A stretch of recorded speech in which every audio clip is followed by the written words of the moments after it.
All right, Larry Krueger here from the Pig and a Pickle Krug Show with a little 49er video. The Niners met with 15 offensive linemen in Indy at the scouting combine. We're going to go through who they met with and some of our favorites coming up next. But we're brought to you by Pig and a Pickle, the best barbecue in all of Northern California. Check them out in Emeryville and Corte Madera. They're open 7 days a week from 11 a.m. till 8 p.m. or until they run out. Pig and a Pickle. Go say hi to Damon and Mary. Tell them that Larry Krueger sent you. We're also brought to you by Marin Auto Glass, marinautoglass.com, and Sharp Corner Sports Cards and Collectibles, 205 Cypress Avenue in Pacific Grove. Call Anthony Catania at 831-521-5264. All right, the 49ers were in Indianapolis for the scouting combine. They were well represented. And according to printed reports, they have met with as many as 15 offensive linemen. Let's tell you a little bit about, first of all, we'll list for you who they met with. They met with Kingsley Sumatea from BYU, who's supposed to be a late first-round pick, maybe an early second-round pick. They met with Patrick Paul, who's 6'7", 320 pounds or so, from the University of Houston. Jordan Morgan, who I know Jesse's a big fan of, the Niners taking him at 31. Kind of a short-arm tackle from the University of Arizona. Amarius Mims, who is not a short-arm tackle. In fact, his standing reach or his wingspan was over 86 inches.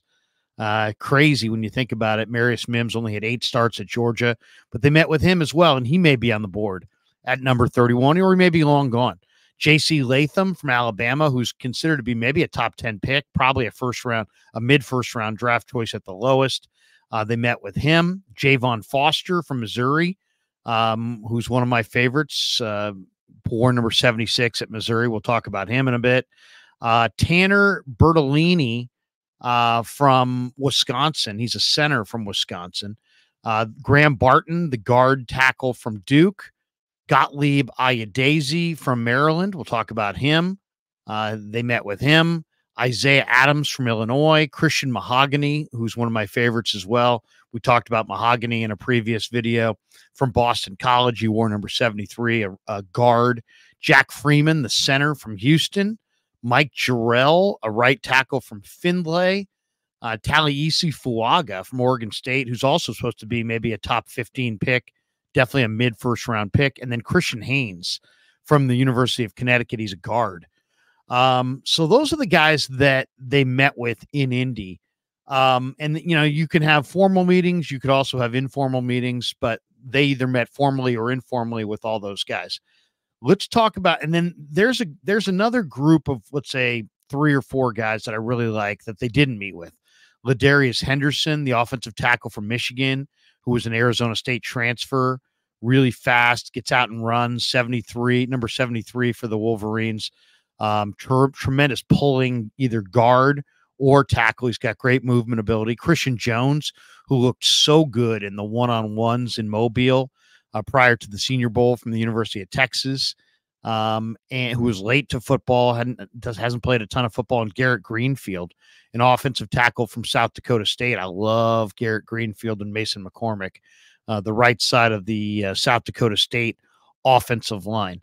All right, let's talk a little bit more about some of the best of these guys. Now, are the Niners going to get a chance at Talieisi Fuaga or J.C. Latham? Probably not, unless they trade Brandon Ayuk. But there's an awful lot of talk that Ayuk, could be dealt. The fact that the Niners are meeting with Fuaga and Latham at least shows you that they're covering their bases. They would like, their stated plan is to get Ayuk signed to a long-term contract.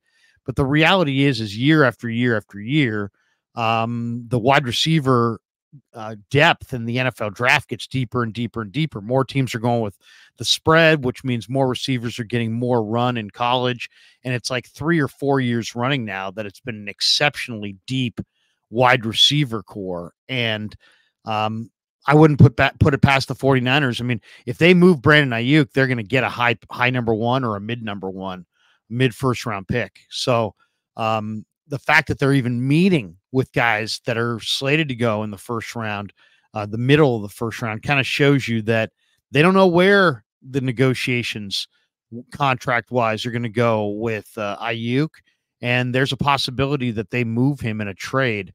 Even though 49er fans don't want to hear that, and everybody loves Ayuk, and people want to see them sign him long term, so on and so forth. But just the fact that they're meeting with guys like Latham and Fuaga kind of show that they don't know where the negotiations are going to go, and they may opt to move him and possibly go tackle, which they desperately need. They desperately need a right tackle.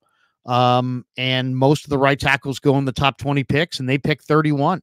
So, the idea that they could move Brandon Ayuk in a trade and potentially, draft a J.C. Latham or Taliesin Fuaga in the middle of the first round, and then follow that up at the end of the first round with, Xavier Legette, who put on a show in Indy, Brian Thomas, any number of the top wide receivers they could look at, Xavier Worthy, who's broke the combine record with a 4.21 40.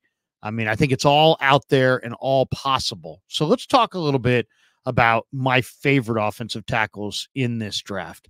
One is Taliesin Fuaga. Fuaga is 6'6", 334 pounds, went to Oregon State. He could be a dominant guard, or he could be a dominant right tackle. He's got an aggressive disposition. I mean, this guy really likes to fight you at the line of scrimmage. In addition to that, he's an excellent pass protector. He's also got elite hands, really good hands. His hands and feet are very much tied together. Now, is there a weakness for Fuaga? He could struggle against some elite speed rushers at offensive tackle in the NFL. But I'll tell you, there's so much to like. I mean, this is probably a plug and play type right tackle. He'll fight you. He would bring incredible toughness to the 49ers. I could see him playing right tackle for the Niners for the next 15 years. I mean, he's that kind of a player. Big, physical, athletic, really dominant in the run game, but also an excellent pass protector.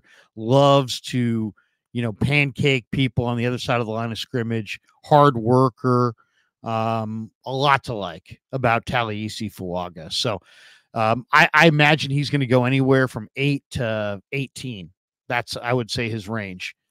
Then let's go to J.C. Latham. J.C. Latham is the Alabama right tackle, and he is, I'll just call him, he's the prototype.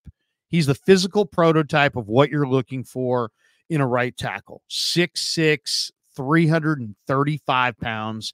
He wore number 65 for the Tide.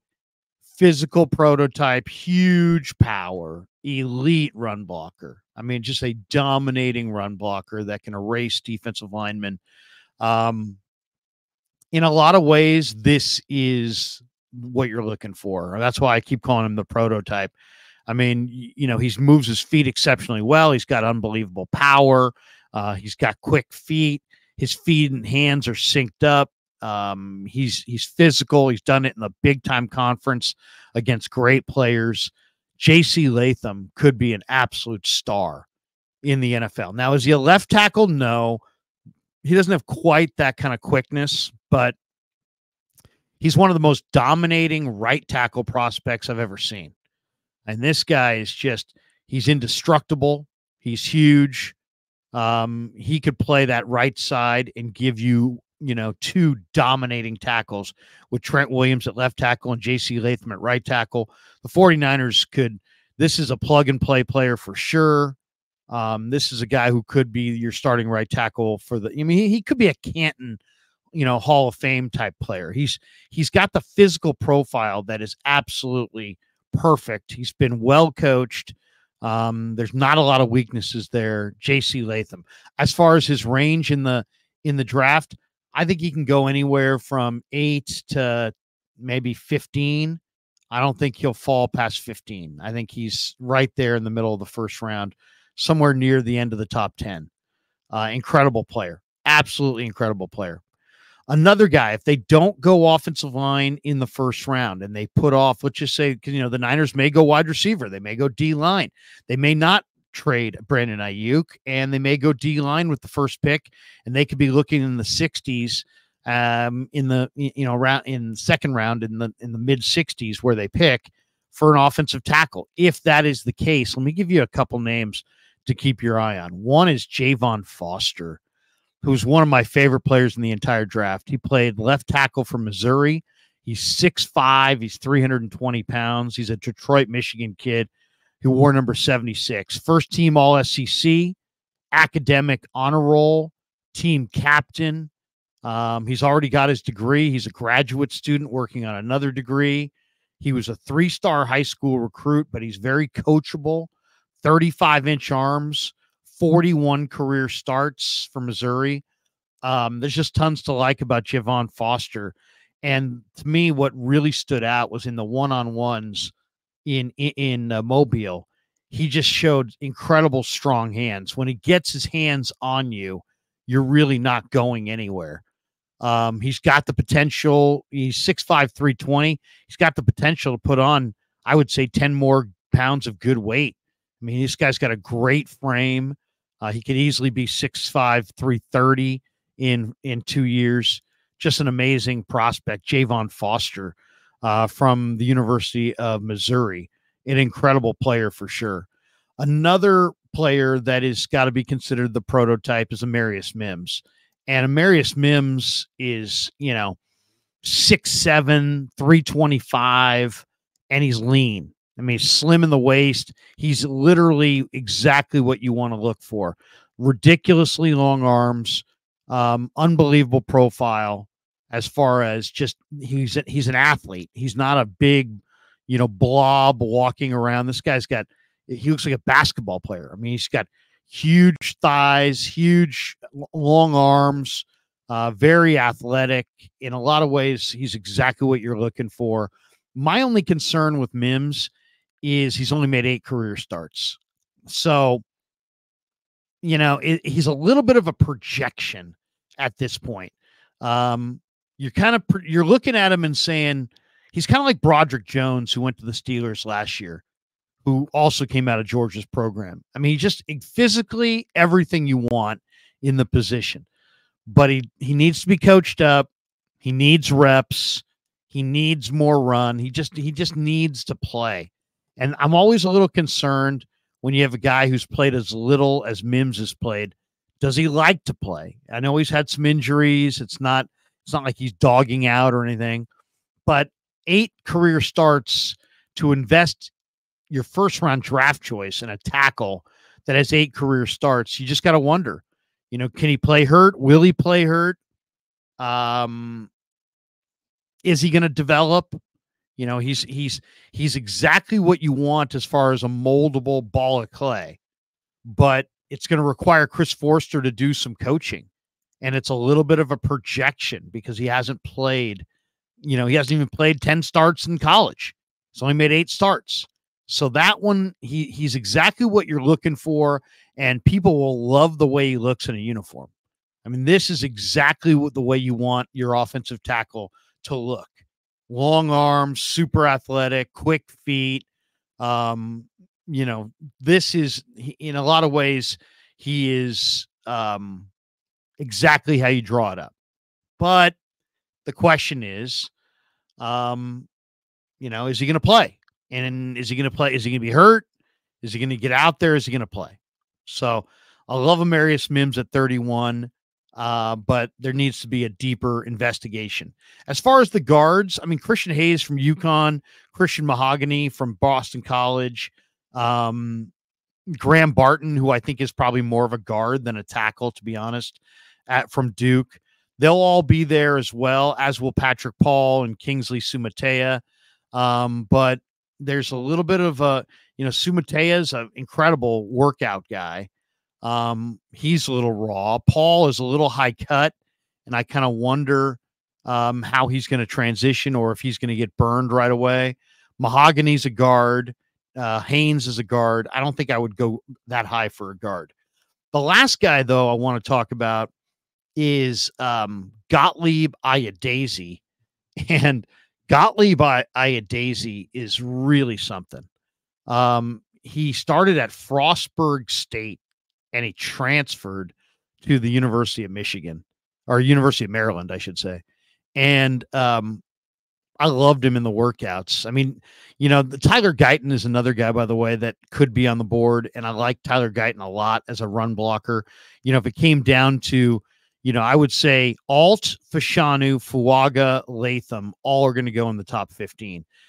In the 20s, it's going to be Amarius Mims, Jordan Morgan, Tyler Guyton, Kingsley Sumatea, Patrick Paul, possibly the Yale kid, Karan Amagaji.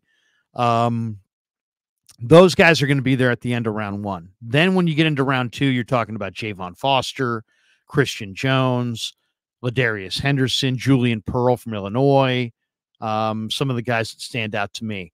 One of the guys that I was super impressed with, though, in the combine is Gottlieb Ayadazi from University of Maryland. And Ayadazi, as I said, transfer from Frostburg State, unbelievable feat. 6'5", 330 pounds. Exactly what you're looking for, really, in an offensive line prospect. I mean, he really looks good as an offensive line prospect. He's got great athleticism. He's got great movement ability. He didn't allow a sack all year this year at the University of Maryland. He wore number 72. Really, really athletic kid. As I say, he's a Maryland kid. He's from Germantown, Maryland. Went to Northwest High School, went to Frostburg State, then transferred to Maryland. And this year he played in 11 games at right tackle. He started the final 10 games. He blocked for an offense that was top 5 in the Big Ten. They average over 387 yards per game. He blocked for the top-ranked passing offense in the Big Ten. And just really, really good player. He participated in the East-West Shrine game. He's just has the frame that you're looking for. And, this guy is really something. He's got movement ability. This could, he needs a little bit of coaching for sure, but this is a guy that I would absolutely have interest in the second round. So, if you're talking about, first round tackles, once again, it's Joe Alt, Fashanu from Penn State, Fuaga from Oregon State, Latham from Bama, Mims from Georgia, Jordan Morgan from Arizona, Tyler Guyton from Oklahoma, Kingsley Sumatea from BYU. I think all those guys potentially could go in the first round. That's 8 offensive tackles in the first round. I do, of the guys that may be available to the Niners, I think Guyton is the guy that I like the most because I think he's a ready to play run blocker. Then there's guys who have a little bit of a projection. Patrick Paul, Karan Amagaji. And then those guys are probably going to be high second round picks. As far as when the Niners pick in the second round, I think you're looking at Javon Foster, Christian Jones from Texas, Ladarius Henderson from Michigan, and Gottlieb Ayadazi from Maryland, who might even be there in the third round. If they wait after that, I really love Garrett Greenfield from South Dakota State. He's a little undersized at 305 pounds, but the footwork is fantastic. And if you're going in the third round as well, Frank Crum had a great workout from Wyoming, 6'8", 313-pound redshirt senior this year.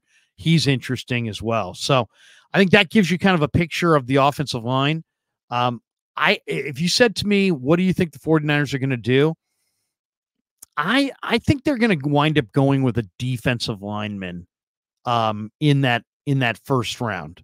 And I don't know if it's going to be like one of the one technique guys like McKinley Jackson or Tavondre Sweat, who are just, would really look good as run pluggers next to Javon Hargrave, or if they're going to go with more of the pass rusher types, Byron Murphy, if he's there from Texas, Braden Fisk had a phenomenal workout in Indy. Mason Smith was a major 5-star stud coming out of high school for LSU. Rook or Roro from Clemson, to me, looked like at the workouts, like he looked like a first-round pick to me. I mean, he was very exciting to watch. And then you've also got some other guys like Michael Hall from Ohio State and Chris Jenkins from Michigan. Do you go defensive end with Darius Robinson from Missouri? I don't think I see an edge rusher there that would make sense unless Latu, because of his physical the injuries he's had at UCLA. If he fell down, he's projected to go mid-first round. If whatever reason he's there at 31, he might be hard to pass. Other than that, I don't see an edge rusher. And then, you never know. They could, if they wind up trading Brandon Ayuk, they could go offensive line early and wide receiver at the end of the first round. And then you could be looking at Brian Thomas. You could be looking at Adonai Mitchell, Xavier Worthy, who's just set the combine record. Xavier Legette at 230 pounds from South Carolina looked awesome this weekend. I mean, his ability to run at that weight is just freakish. So I think that's what you're looking at. But those are the offensive linemen the Niners have looked at, and those are the ones that I like. Thanks to Pig and a Pickle for being the title sponsor of The Krug Show. Thanks to all of you for supporting The Krug Show on YouTube.